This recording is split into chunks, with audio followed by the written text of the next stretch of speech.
सूर्यकोटि समप्रभ निर्विघ्नं कुरु मे देव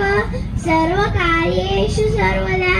ગણેશજીની જ્યોતિથી જે નૂર મળે છે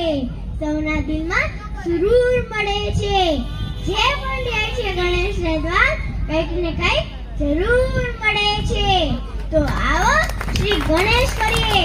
જેના નામ સ્મરણ માત્રથી વિઘ્ન હટી જાય એવા વિઘ્નહર્તા ભગવાન શ્રી ગણપતિ બાપા અને જેના નામ સ્મરણ માત્રથી કષ્ટ કપાઈ જાય એવા કષ્ટભંજન દેવના ચરણોમાં પ્રાર્થના સાથે આપ સૌને મારા કોટી કોટી વંદન કરોડો સૂર્ય સમાન તેજસ્વી વિઘ્નહર્તા ભગવાન શ્રી ગણેશજી આપ સૌના જીવનને તમામ પ્રકારના વિઘ્નોથી મુક્તિ અપાવે અને આપ સૌના જીવનને સુખ શાંતિ સમૃદ્ધિ સદબુદ્ધિ સરસ સંસ્કાર